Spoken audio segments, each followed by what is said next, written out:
Je vais laisser la place à Mme Dubé.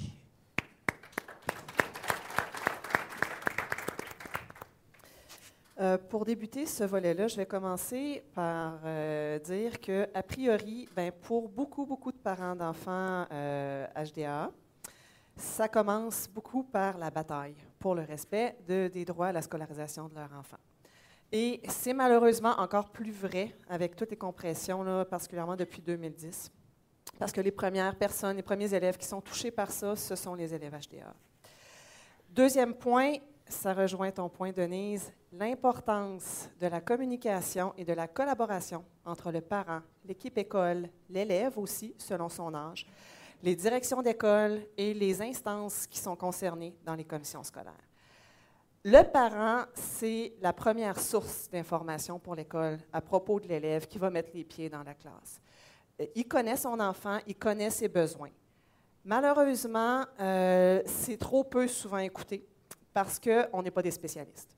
On n'a pas le titre de spécialiste. Pourtant, on est les premiers à être au quotidien avec nos enfants puis à connaître ses besoins. La conséquence de ça, évidemment, c'est qu'on va se retrouver avec des services inadéquats pour notre enfant, la désorganisation puis tout ce qui vient avec. Donc, ce sont eux, évidemment, les principales victimes de ça. Donc, ça, il y a vraiment un travail à faire là-dessus et la prise de conscience des futurs enseignants d'être capables d'accepter que le parent puisse faire des recommandations. On ne juge pas vos compétences quand on fait ça. Donc, je le souligne. Maintenant, classe d'adaptation versus intégration en classe ordinaire. Ici, le débat ne porte pas à savoir laquelle des deux est la meilleure parce que ça dépend vraiment d'un élève à l'autre. Mon point focal de toute mon intervention aujourd'hui, c'est le respect des besoins individuels de l'élève. Et ça porte aussi évidemment sur cette question-là. Malheureusement, ce que l'on voit beaucoup trop, c'est des inégalités, des grandes inégalités dans les interprétations, dans les politiques d'adaptation scolaire, d'une commission scolaire à l'autre, même d'une école à l'autre. Un enfant qui... c'est vraiment... Le parcours de l'élève, finalement, il va vraiment varier selon la région dans laquelle il vit. Et c'est malheureux, là, mais c'est comme ça. Donc, j'en parlais, c'est vraiment le problème d'interprétation aussi carrément de la loi sur l'instruction publique. Parce que si on l'appliquait telle qu'elle est écrite, là, on ne vivrait pas tous ces problèmes-là qu'on a actuellement. Je le répète et ça va sous-tendre, ça va être présent dans tout ce que je vais dire. Il y en a qui font du bon boulot. Je ne suis pas en train de dire qu'il n'y a aucune commission scolaire qui font du bon boulot, aucune école qui font du bon boulot à ce niveau-là. Mais malheureusement, c'est un fait. Il y a des commissions scolaires qui vont travailler plus dans le sens de le groupe, au lieu de l'appartenance au groupe au lieu des besoins de l'élève. C'est tout aussi la question des interprétations au niveau de la différenciation. Flexibilité, adaptation, modification. Donc, encore une fois, selon la commission scolaire dans laquelle vous allez être, ça va être très variable de l'une à l'autre. Il faut savoir, pour les parents, il faut être très vigilant à ce niveau-là parce que les modifications ne sont pas un mal en soi. Ça peut être nécessaire pour certains élèves. Malheureusement, c'est appliqué beaucoup trop tôt dans le parcours de certains élèves, comme le soulignait M. Royer. Et ce qu'il faut savoir, c'est que les modifications vont avoir un impact direct sur la possibilité de diplomation de cet élève-là. Donc, ce n'est pas normal qu'un élève de 8 ans qui n'a jamais pu mettre les pieds dans une classe régulière soit déjà en modification sans avoir été capable de prouver ce qu'il était capable de faire. Et c'est malheureusement le cas pour beaucoup d'élèves actuellement au Québec. Donc, c'est ça. Alors, il faut vraiment partir de la mise en place de mesures de soutien qui vont répondre aux besoins individuels de l'élève. Et ça, quelle que soit la question d'adaptation ou d'intégration en classe régulière.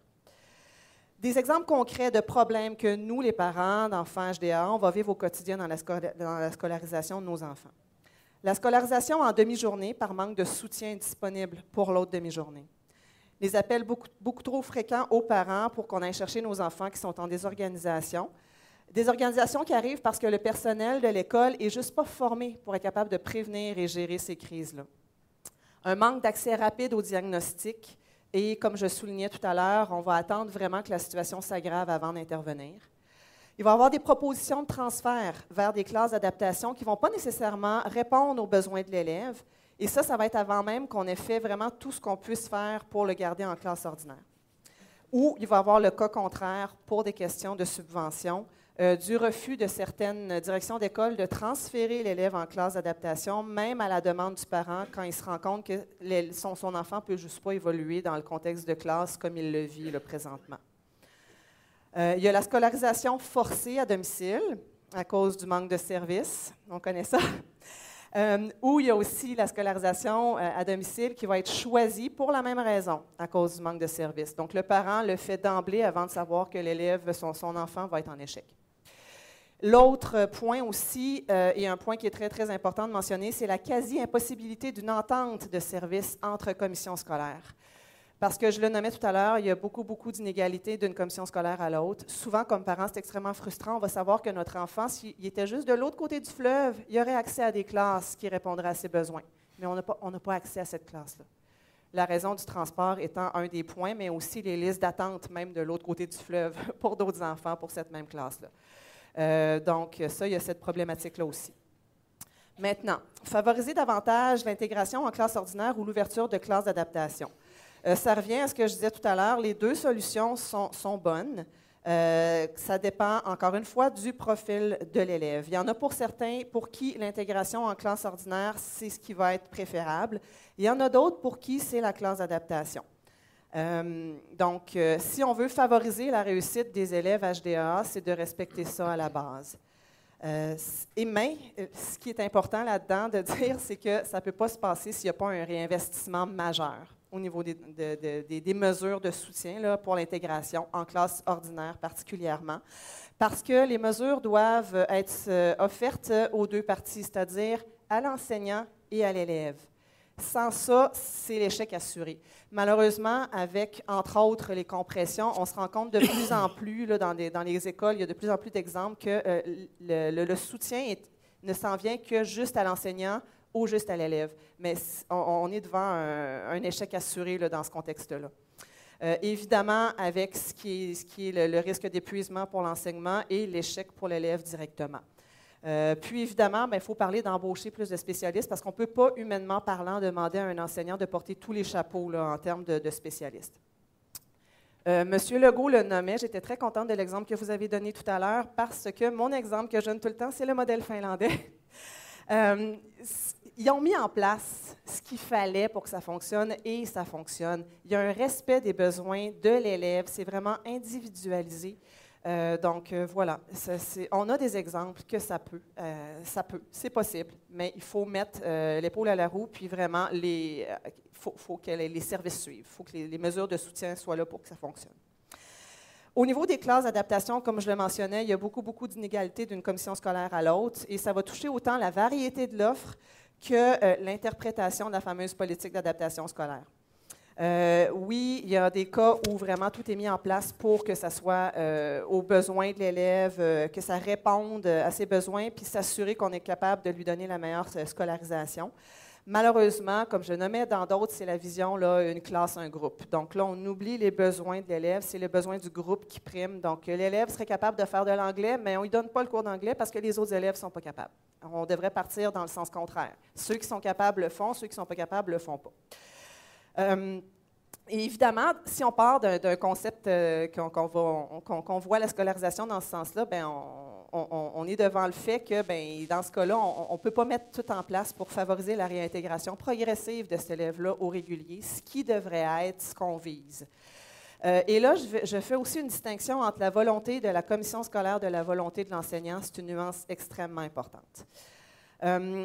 Ce qui fait qu'on se retrouve là-dedans, finalement, pour des élèves qui auraient la possibilité d'intégrer le régulier, qui ont les capacités, mais ils se retrouvent dans un parcours, sont coincés dans un entonnoir, dans un parcours qui les amène vers un chemin alternatif, et ils n'ont pas de place là. Ce n'est pas leur place.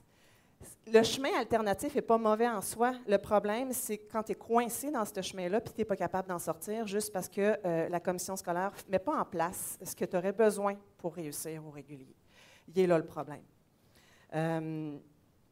Donc, l'autre problématique aussi qui est importante de noter, parce qu'on en parle peu quand on en parle de ça, c'est la question des cotes, les fameuses cotes qui donnent droit au service. Il y a certains troubles, je pense aux troubles de langage, entre autres, cette fameuse cote 34, c'est terminé comme dit, Bon, ben OK. Donc, on se retrouve finalement avec des élèves qui n'auront pas de service simplement parce qu'on ne reconnaît pas les sphères sont assez sévères, les atteintes ne sont pas assez sévères dans toutes les sphères. Mais au quotidien, là, cet enfant-là, il y a des problèmes dans la classe. Donc, on peut-tu l'aider, s'il vous plaît? La formation, je termine dans 2 minutes, je vous le promets. La formation plus poussée des titulaires, oui, oui, oui et oui, je le répète, autant pour l'enseignant qui va être en classe, qui se dirige vers la classe régulière que pour les classes d'adaptation. On va le dire, c'est carrément ridicule actuellement dans le bac en enseignement régulier. Il y a peu ou pas de formation sur les conditions qui vont amener un élève à être coté HDAA. Comment peut-il, ne serait-ce que faire, on parlait là de dépistage précoce et tout ça. Comment peut-on être dans le mode du précoce si on n'a même pas du dépistage, si on n'est même pas capable de savoir c'est quoi ces conditions-là, qu'on ne les connaît pas? C'est impossible. Ensuite, bien, c'est sûr qu'on a besoin du spécialiste pour soutenir l'élève, et oui, mais l'enseignant aussi. Mais l'enseignant doit quand même avoir un minimum de connaissances pour être capable d'aider l'élève. Puis au niveau des classes d'adaptation scolaire, c'est la même chose parce que l'enseignant, il faut le dire, ne choisira pas nécessairement la classe dans laquelle il va enseigner. Donc, s'il se retrouve en classe TSA ou en classe langage, il faut qu'il ait le minimum aussi pour être capable d'aider ces élèves-là, outre le fait d'avoir un spécialiste avec lui pour l'aider. Je pousse un peu plus loin la réflexion en disant qu'il faudrait inclure aussi une meilleure formation dans le bac au niveau des modalités sur la loi sur l'instruction publique et des politiques d'adaptation scolaire et les fameux plans, les PI, les plans d'intervention. 2 derniers points, l'importance de créer des ponts entre le système de santé et le système d'éducation. Un élève qui est en désorganisation, qui se retrouve d'avoir besoin de soins de santé, qui n'a pas accès aux soins de santé, bien, il n'est pas disponible aux apprentissages, tout simplement. Il y a beaucoup de recommandations qui sont données par les professionnels. Ce n'est pas appliqué dans le 3/4 du temps par les écoles, par manque de ressources, évidemment. Donc, il y a vraiment un vase communicant à créer ici, c'est super important. Et l'autre point, c'est la meilleure stabilité au niveau des intervenants pour les élèves d'une année à l'autre. S'il vous plaît. Je sais qu'il y a une question là, syndicale à travers tout ça, je ne rentrerai pas là-dedans, mais la base, la clé, c'est la relation avec l'élève. Si tu as une bonne relation avec l'élève, que tu le connais, qui te comprend, que tu comprends ses besoins, ses problématiques, tu vas pouvoir l'aider. Si à chaque année, tu es en train de réétudier le dossier, d'ouvrir des dossiers, de créer la relation, c'est perdu. Et c'est frustrant pour les deux, autant l'intervenant que l'élève. Et ça s'applique aussi ça au niveau des professeurs dans les classes d'adaptation. Quand l'élève va être avec le même prof sur plusieurs années, c'est gagnant. Je peux vous le dire, je le sais pour mon garçon. Je nomme l'enseignante Marie-Hélène. Merci Marie-Hélène. Alors voilà, c'est une réflexion vraiment qui serait importante de faire. Donc, en conclusion, tout ce qu'on a dit vraiment ici aujourd'hui, ça explique notre point de vue sur la question des facteurs qui vont favoriser et tant la lutte contre le décrochage scolaire que la réussite des élèves HDAA. Tous les jours, je peux vous le dire, on va croiser des enseignants, des professionnels qui sont passionnés par leur travail, qui voudraient donc faire le travail dans les conditions optimales, mais qui ne sont pas capables. Comme je le disais, bien, ça va être le risque d'épuisement pour ce personnel-là et la perte du développement du plein potentiel de milliers d'élèves québécois. Puis c'est ça, pour moi, qui est super important de souligner.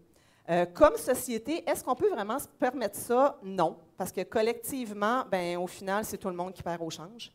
Et je parlerai d'équité des chances. Vous parliez d'égalité des chances tout à l'heure. C'est pas vrai, c'est équité des chances. Il y en a qui vont avoir besoin de plus de soutien, puis c'est normal.